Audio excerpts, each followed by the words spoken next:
এটাই আমার সম্পদ। একদিন এমনি করতে করতে ভগবান চলে এলো, সাক্ষাৎ ভগবান সাধুর বেশ ধরে এসেছে। ও রবিদাস, আমার জুতোটা সেলাই করে দাও।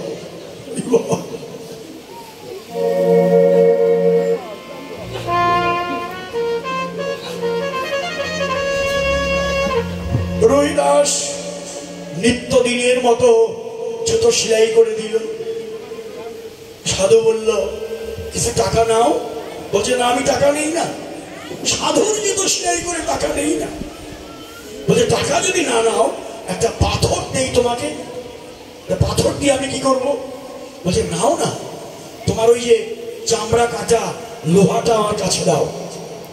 লোহাটা যখনই দিল, ওই পাথরটা যখন ছুঁয়ে দিল, লোহাটা সোনা হয়ে গেছে। লোহা সোনা হয়ে গেল। এ পাথরের নাম কি? পরশ পাথর। যা লোহাকে ছোঁয়ালে লোহা সোনা হয়ে যায়, বহু মূল্যবান ধাতু। রবিদাস বললেন, আমি নেব না।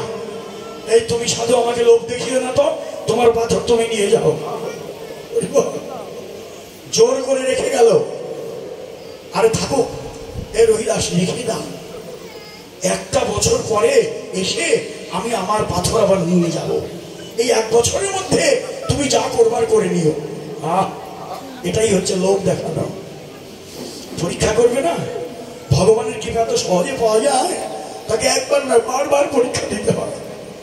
রবিদাসকে পরীক্ষা করতে ওই মূল্যবান পাথর রেখে গেল। এক বছর পরে আসলেন কে? সাধুর বেশ ধরে স্বয়ং ভগবান শ্রীকৃষ্ণ। এসে বললেন, কি গো রবিদাস, তুমি আগের মতো এই মলিন সেরা কাপড় পরা নাকি? এই এক বছরের মধ্যে এই মূল্যবান পাথর দিয়ে তুমি কিছুই করনি। বলছে, সাধু যতই লোক দেখাও, ওই তোমার পাথর অমনি পড়ে রয়েছে, ফিরেও তাকাই। প্রথম পরীক্ষায় ভগবানের কাছে ভক্ত জয়লাভ করে ফেললেন।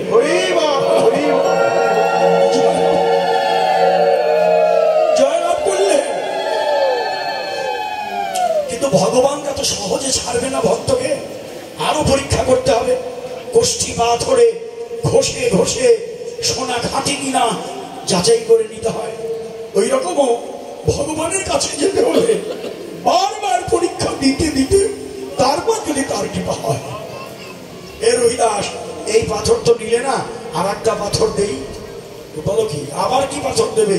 এটা পাথর নয়, সাক্ষাৎ ভগবান নারায়ণ শিলা। নারায়ণ শিলা দেখেছেন না, কালো পাথরের মতো, দেখেছেন তো মায়েরা?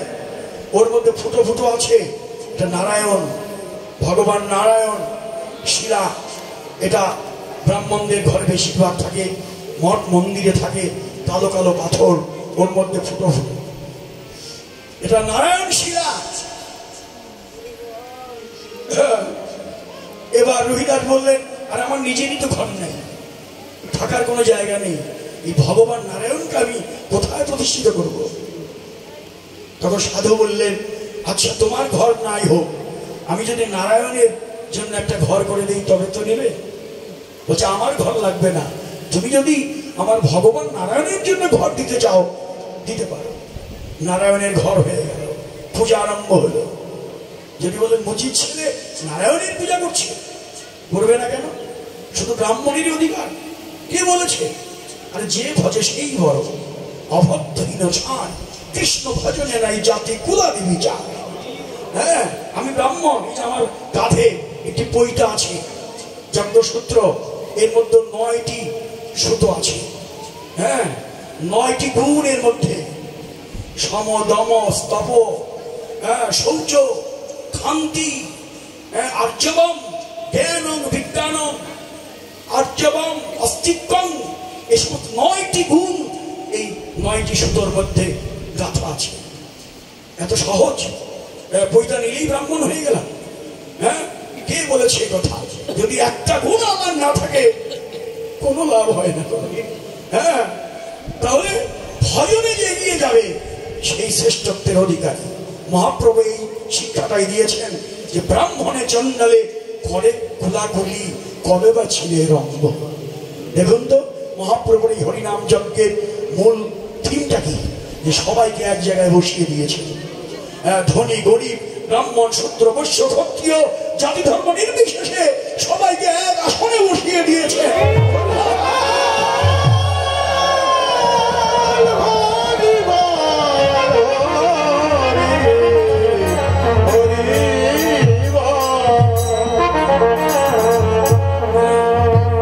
তাহলে নারায়ণের পূজা আরম্ভ হলো।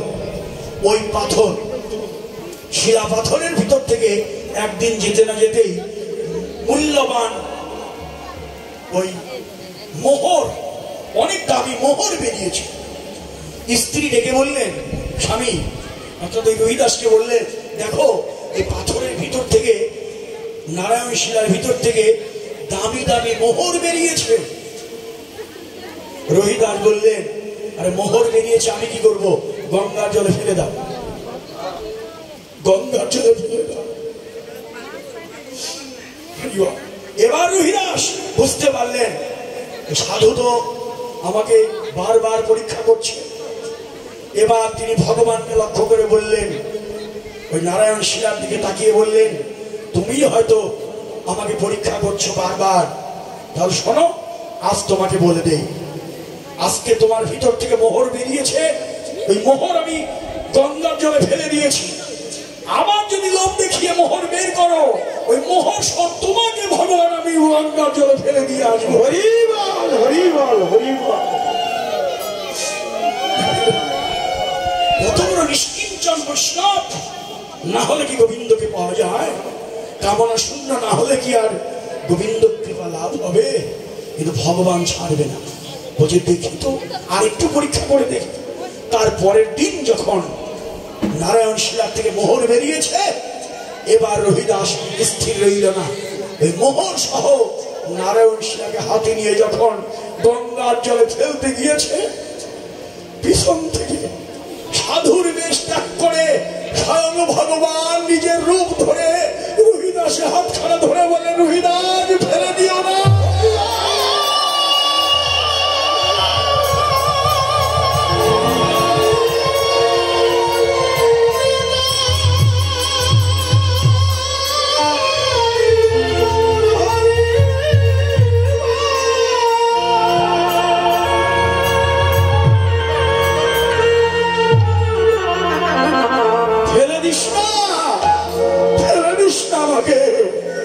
ভগবান নিয়ে রূপ দেখে বললেন, আয়, তুই আমার পরীক্ষায় উত্তীর্ণ হয়েছিস, আয় আয় আয় আমার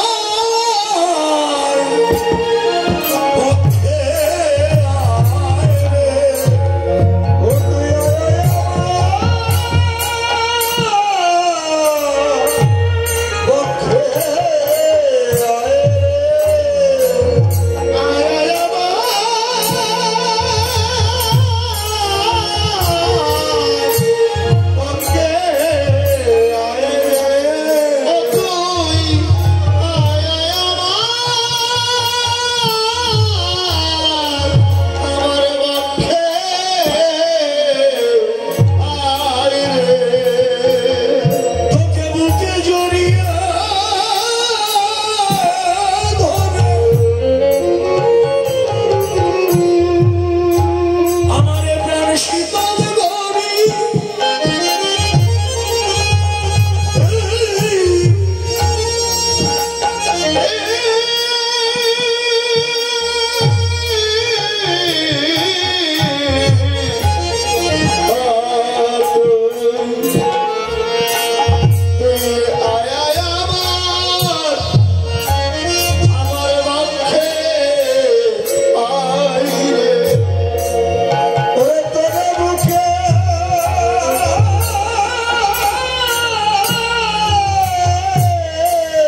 লবমাত্র সাধু সঙ্গে সর্বসিদ্ধি হয়, এমনকি কৃষ্ণ প্রাপ্তি হয়। হ্যাঁ, সাধুর জুতো সেলাই করে করে একদিন ভগবানের দর্শন পেয়েছে, এমন ভাগ্যবান। তো সাধুর সঙ্গ যে কত মূল্যবান। ভগবান যেখানে সাধু, যেখানে বৈষ্ণব, সেখানে তিনি থাকেন। এটা নারদকে বলেছিলেন। নারদ, আমি কোথায় থাকি জানো? না হং তিষ্ঠামি বৈকুণ্ঠে যোগী নামে হৃদয়ে নচ মদ ভক্ত যত্র গায়ন্তি তত্র তিষ্ঠামি নারদ। আমি বৈকুণ্ঠে লক্ষ্মীর সঙ্গে সর্বক্ষণ থাকি না। যারা রেচক পুরা কুম্ভক পঞ্চমাকার সাধন করেন, তাদের হৃদয়েও আমি সর্বক্ষণ থাকি না। কোথায় থাকি জানো নারদ? মদ ভক্ত যত্র গায়ন্তি, আমার ভক্তবৃন্দ একত্রিত হয়ে যেখানে আমার নামগুলো লীলা কীর্তন হয়, সেখানেই আমি বিরাজমান।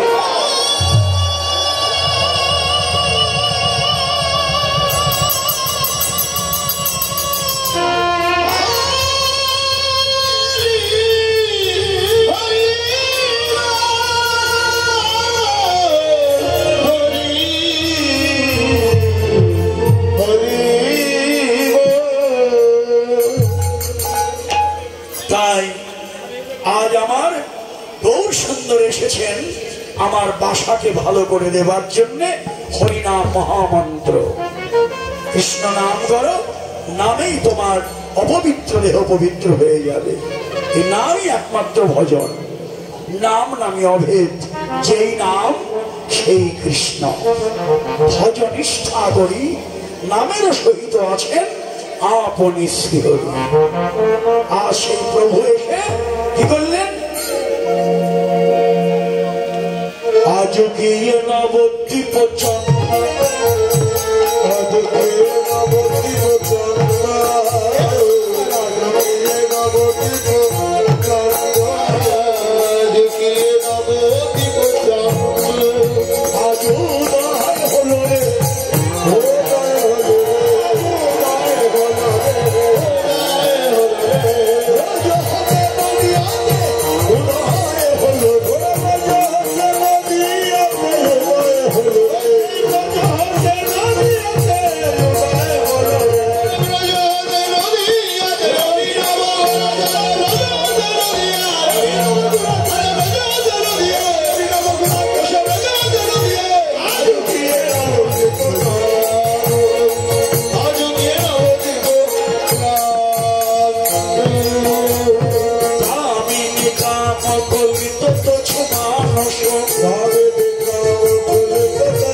রমণী। কোন রমণী? রাধা রানী। আমার গৌর হরি আজকে রাধা ভাবে বিভোর। নবদ্বীপে গৌর রাধা ভাবে বিভোর। আমরা আগেই জেনেছি গৌরের মধ্যে রাধাও আছে, কৃষ্ণ আছে। এখন গৌর হরি আমার রাধা ভাবে বিভোর হয়ে কি করলেন, দিনের দুপুর বেলা মানে মধ্যাহ্নকালে মাঝ দিন পুন বসনে আবৃত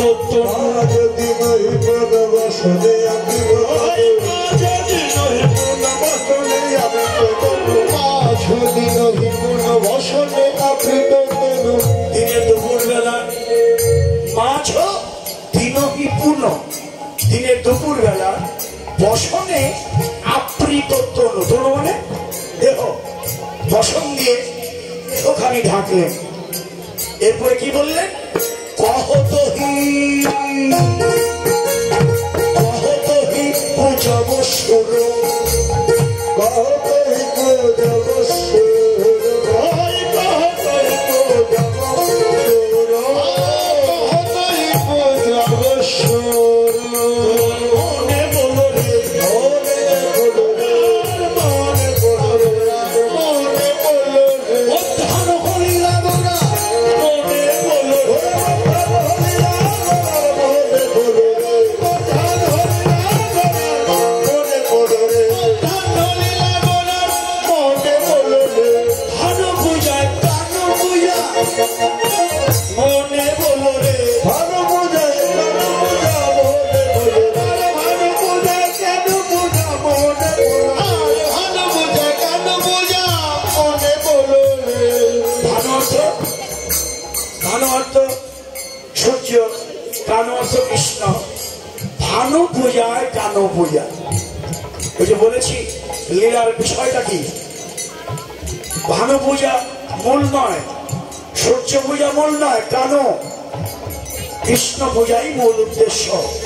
গৌরীর যখন মনে পড়েছে সেই লীলার কথা, তখন গৌরের দেহে কি হলো, কর্পপুলক ঘাম সর্বঙ্গ রূপম, কর্পপুলক ঘাম সর্বঙ্গ, কর্পপুলক ঘাম সর্বঙ্গ অনুভব, কর্পপুলক ঘাম সর্বঙ্গ অনুভব, নয়নেতে জল পরিপূর্ণ, নয়নেতে জল পরিপূর্ণ, নয়নেতে জল পরিপূর্ণ, নয়নেতে জল পরিপূর্ণ। ফুটিয়া উঠল রে, ফুটিয়া উঠল রে, ফুটিয়া উঠল রে, কাঁচা সোনার গৌর গাছে, ফুটিয়া উঠল রে, কাঁচা সোনা গৌর গাছে, ফুটিয়া উঠল রে, কাঁচা সোনা গৌর গাছে, ফুটিয়া উঠল রে, কাঁচা সোনা গৌর গাছে, ফুটিয়া উঠল রে। কত শত ভাব কদম্ব, কাঁচা সোনার গৌর গাছে কত শত ভাব কদম্ব।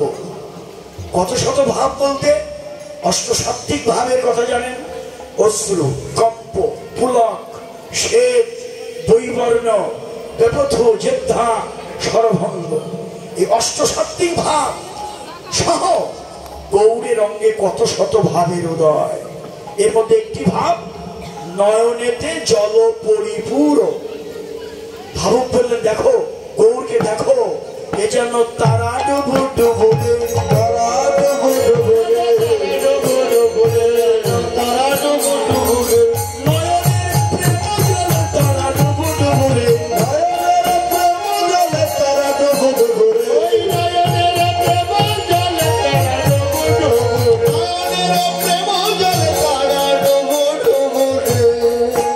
গৌরের নয়নের প্রেম জলে নয়নের তারা ডুবু ডুবু, শুধু গৌরের নয়নের তারাই ডুবু ডুবু নয়, তারাও ডুবু ডুবু রে, তারাও ডুবু ডুবু রে, তারাও ডুবু ডুবু রে, তারাও ডুবু ডুবু রে।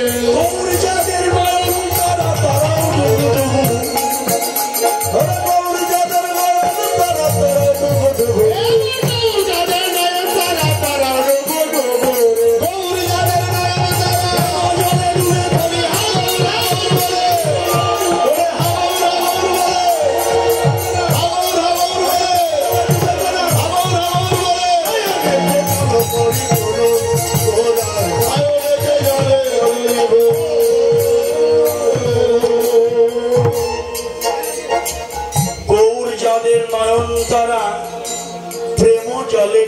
তারা হা গৌর বলে। গৌরকে যারা নয়নের তারা বানিয়েছেন, গৌর বলে তারাই কাঁদে। হা গৌর ভজন করে যারা, গৌর বলে কাঁদে তারা। হে বৈষ্ণবগণ মায়েরা, আমি গৌর ভজন জানি না, আমি গৌর বলে কাঁদতেও জানি না। আজকে আমার গৌর হরি নয়ন জলে ভেসে যাচ্ছেন লীলা রস আস্বাদন করতে করতে। হ্যাঁ, গৌর হরি আরো কত ভাব। কি করছে গৌর হরি? বাপ ভোজো হিদারা বসনে মুখ ঝাড়া, বসনে মুখ ঝাড়া, বাপ ভোজো হিদারা বসনে মুখ ঝাড়া, বাপ ভোজো হিদারা বসনে মুখ ঝাড়া। বাম নয়নে ঘন চাঁদ, বাম নয়নে ঘন চাঁদ, আমার বাম নয়নে ঘন চাঁদ, বাম নয়নে ঘন চাঁদ। আস্তে। বাম ভুজ মানে হাত, বাম হাত দিয়ে ঘোমটা দিয়েছে। বাম ভুজ হি দ্বারা বসনে মুখ ঝাপই, মুখখানা ঢেকেছে বামা নায়িকার মতো। ভারতীয়দের যে আমাদের উত্তর যে প্রদেশের যে মায়েরা এরকম করে, আমাদের তো মায়েরা শাড়ি পরে, আঁচলটা কোন দিকে থাকে? কোন দিকে আঁচল থাকে? ডান দিকে থাকে। কিন্তু বামা নায়িকার বাম্যভাব বাম দিকে, একেবারে বাম নয়ন দিয়ে, এখন বাম হাত দিয়ে বসনে মুখটা ঢেকে বাম নয়নে ঘন চাঁদ, বাম নয়নে ঘন চাঁদ, বাম নয়নে ঘন চাঁদ, বাম নয়নে ঘন চাঁদ। এ যেন বামা নায়িকা, বামা নায়িকা, বামা নায়িকা, ওরে নায়িকার শিরোমণি বামা নায়িকা, শিরোমণি বাবা নায়িকা, নায়িকার শিরোমণি বাবা নায়িকা, এই যে নায়িকার শিরোমণি বাবা নায়িকা। কিশোরী হয়েছে, কিশোরী হয়েছে, কিশোরী হয়েছে, কিশোরী হয়েছে, গৌর কিশোরী যেন কিশোরী হয়েছে, গৌর কিশোরী যেন কিশোরী হয়েছে, গৌর কিশোরী যেন কিশোরী হয়েছে।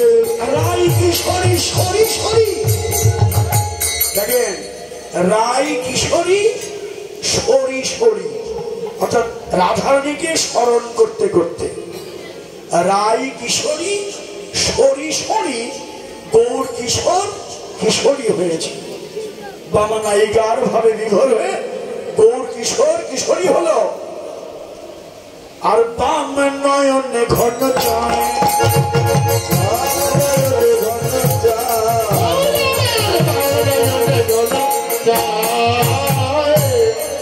এই যে গৌরের ভাব, এই ভাবটা দেখলো কে? বৈষ্ণব হিতকর্তা, লীলার দ্রষ্টা পুরুষ, যিনি ভাব নয়নে এই লীলা দর্শন করে কবিতা লিখেছেন, তিনি হল বৈষ্ণব কবি। সেই বৈষ্ণব কবিকে রাধা মোহন দাস চিতে অভিলাষ, মোহন দাস চিতে অভিলাষ, রাধা মোহন দাস চিতে অভিলাষ, রাধা মোহন দাস চিতে অভিলাষ। সই চরণ যেন পাই, সই চরণ যেন পাই, আমি সই চরণ যেন পাই, সই চরণ যেন পাই। কবে বা হবে রে, কবে বা হবে রে, কবে বা হবে রে, কবে বা হবে রে, গৌরাঙ্গের দুটি চরণ কবে বা হবে রে, গৌরাঙ্গের দুটি চরণ কবে বা হবে রে, গৌরাঙ্গের দুটি চরণ কবে বা হবে রে, গৌরাঙ্গের দুটি চরণ কবে বা হবে রে।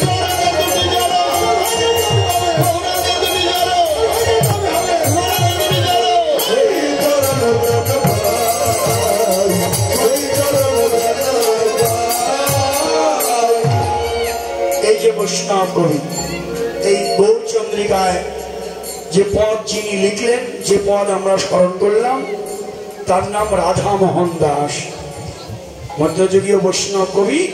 সে রাধামোহন দাস, যার নাম বললে আমাদের প্রণাম করতে হয়, এটা থেকে শ্রদ্ধা জানানো।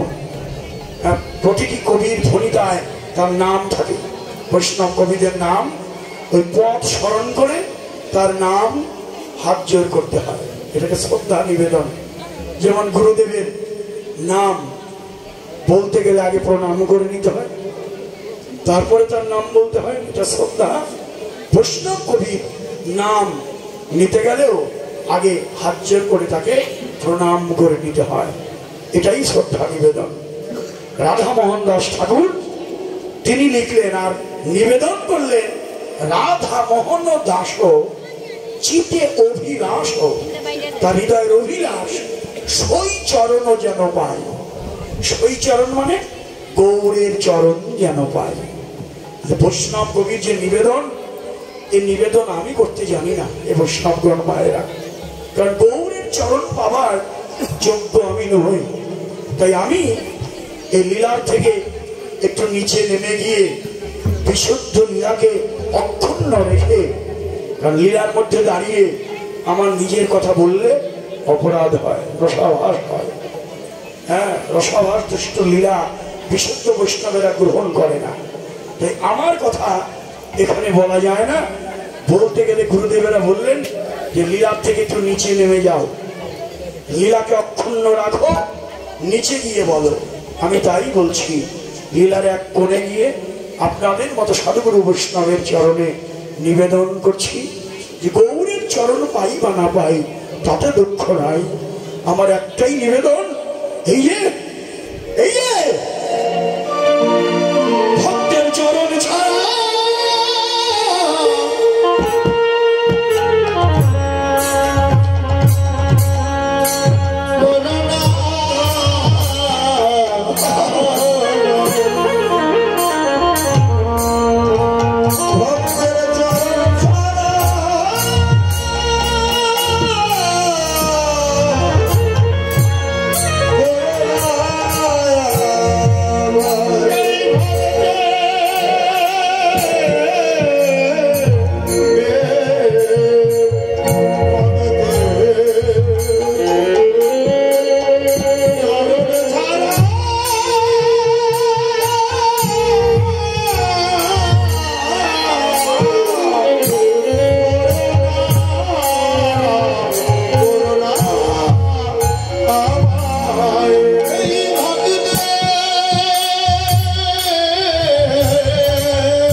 কৃপা সুন্দর ভয় বচন এ পতিতানাং পাবনে সর্ব বৈষ্ণব নমো নমো।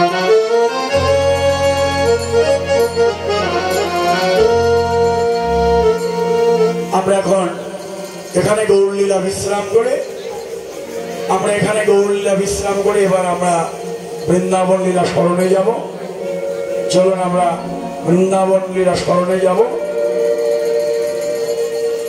সবাই মিলে আমরা রাধারানীর জয়ধ্বনি দিয়ে বৃন্দাবনে যাব। আমাদের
সিনেমামনের বইটা লাগে না। হ্যাঁ, মানিকগঞ্জের আলোকিত সন্তান মুকুলদা চমৎকার। আপনাদের মানিকগঞ্জের আলোকিত সন্তান প্রজাপতি বস্ত্রালয়ের কর্ণধার। হ্যাঁ, তিনি আপনাদের সামনে দিয়ে একটি কথা বলবেন। হ্যাঁ, আপনারা সবাই তাকে আশীর্বাদ করবেন। তার বাড়িতেও আমরা কীর্তনে যাই, খুব বৈষ্ণব মানুষ। মানিকগঞ্জ তো মানিক দিয়ে ভরা। হ্যাঁ, মানিকগঞ্জে মানিকের অভাব নেই। আমরা মানিকগঞ্জে খুব শিক্ষিত মহল, অনেকেই ভাগবত বক্তার থেকে শুরু করে অনেক বিদগ্ধ পণ্ডিত মানিকগঞ্জে আসেন। যাই হোক, আজকে আমাদের বড় বড় পণ্ডিতরা এসছে ঢাকা ইউনিভার্সিটি থেকে, জাহাঙ্গীরনগর ইউনিভার্সিটি থেকে আমাদের ছাড়েরা এসছেন আমাদের কীর্তন শোনার জন্যে। তাই দয়া করে আপনি একটু সংক্ষেপে আপনার বক্তব্য রাখুন।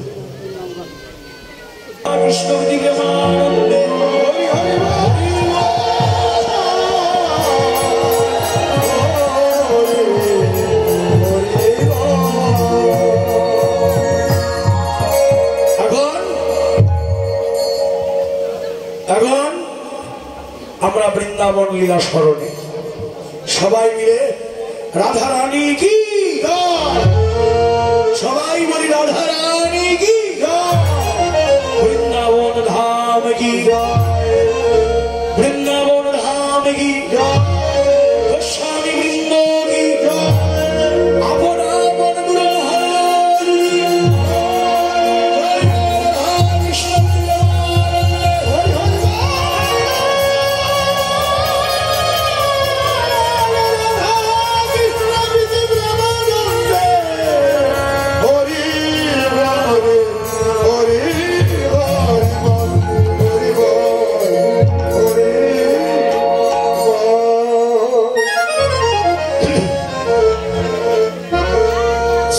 বৃন্দাবন। আমরা এতক্ষণ ছিলাম নবদ্বীপ লীলাতে, এখন আমরা বৃন্দাবনে। বৃন্দাবনে শ্রীমতী রাধারানী যাবটে অট্টালিকার ছাদের উপরে দাঁড়িয়ে দেখছে তার প্রাণবল্লভ গোবিন্দ বন্ধু গোঠে চলে যায়। ইতিপূর্বে আপনারা যে লীলা শ্রবণ করেছেন, পূর্বাহ্নকালীন লীলা, গমন গোষ্ঠ লীলা শ্রবণ করেছেন। সেখানে কৃষ্ণ গোপাল গোঠে যাচ্ছে, রাখালাদি নিয়ে যাচ্ছে, রাখালগণ কানাইয়ের সঙ্গে চলছে আর আনন্দে হই হই হই হই হই হই হই হই বলে শুনি সব সুর কুলে গোপী বলে নাথ যায় ওর। রাধারানী অট্টালিকার ছাদে দাঁড়িয়ে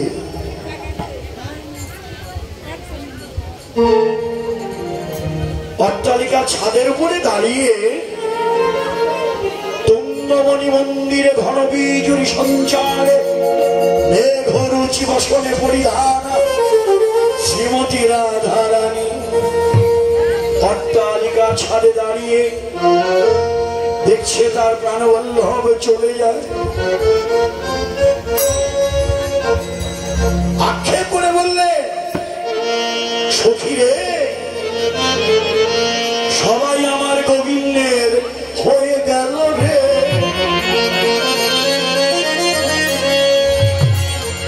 আমি একা বঞ্চিতা হলাম।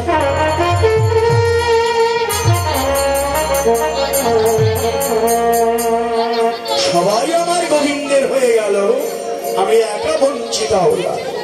এই আক্ষেপ করে রাধারানী কি বললেন, সখী রে, আমি যদি ব্রজে বালক হইব,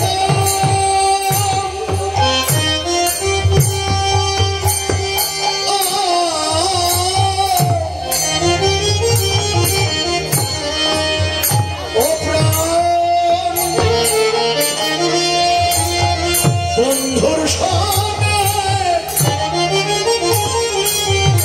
কোঠে যেতাম, আমি যদি ব্রজে বালক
ওই না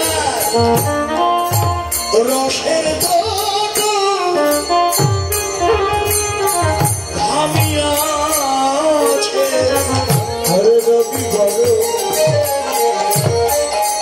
তার দিয়েছে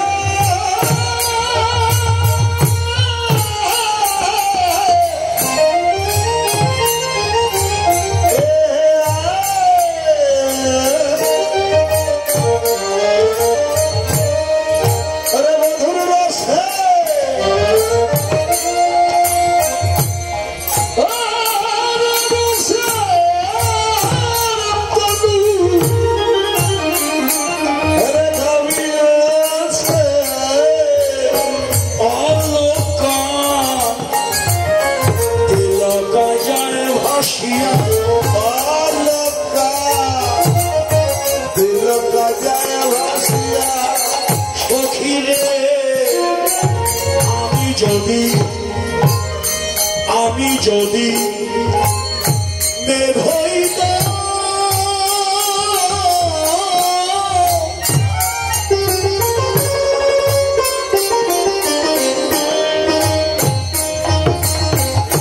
ছায়া দিয়া বন্ধুর সঙ্গে আমি যদি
এই আক্ষেপ করলে হ্যালো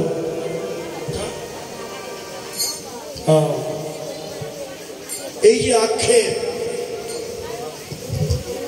প্রাণবল্লভ চলে গেল রাধারানী অট্টালিকা ছাদে দাঁড়িয়েও আর তার গোবিন্দ বন্ধুর বদনখানি আর দেখতে পাচ্ছে না।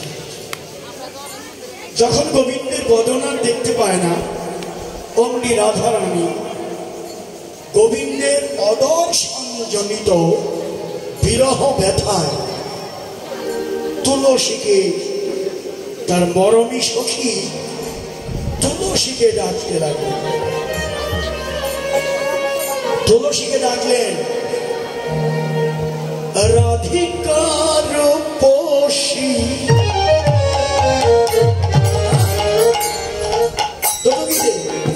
আরে রাধিকার পশি লইয়া তুলসী রাধিকার পশি লইয়া তুলসী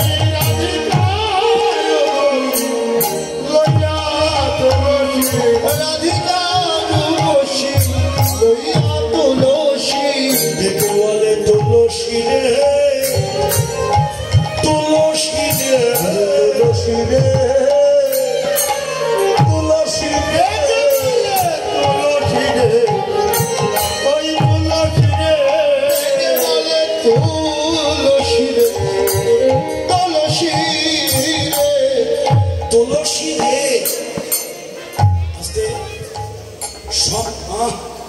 সম্বোধনে রে লাগিয়ে দিল।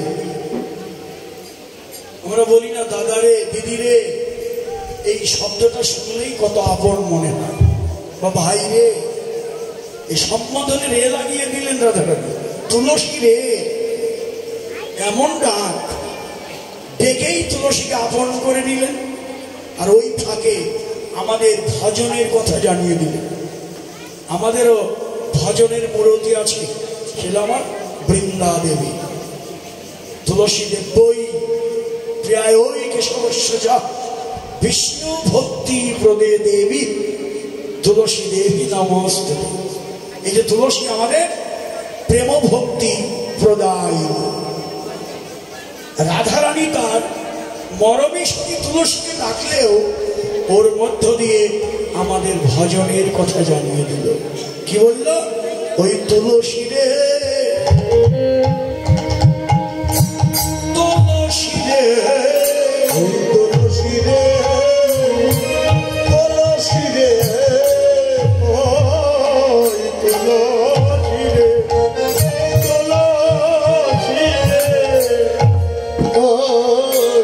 তুলসী রে তুলসী রে কৃষ্ণ প্রেম ভক্তি করতে হলে হরি হরি বলে তুলসী রে তুলসী রে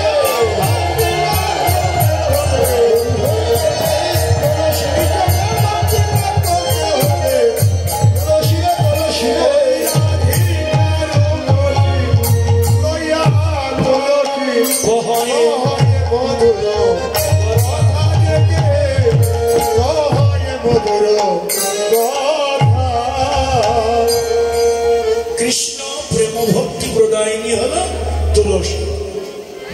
তুলসীকে প্রণাম করো, তুলসীর মালা গলায় ধারণ করো, তুলসীর আরতি করো, তুলসী প্রদক্ষিণ করো, পারলে বাড়িতে তুলসীর বাগান করো। যে বাড়িতে তুলসীর বাগান আছে ওই বাগানে আমার গোবিন্দ বিরাজ করে। যত্র তুলসী কানন তত্র সন্নিহিতম হরি। যেখানে তুলসী কানন মানে বন, সেখানে আমার হরি বিরাজ করে। তুলসীর মাহাত্ম্য তুলসী আরতির মধ্যে আছে। তুলসী ভজন করো। প্রতিটি পূজা পার্বণ যে কোনো ধর্মানুষ্ঠানে এই তুলসীকে কাছে রাখো। সে থাকলেই মনে হচ্ছে যে গোবিন্দের প্রেয়সী এখানে অবস্থান করছে। হরিবল। হ্যাঁ, সেই তুলসীকে প্রণাম করো।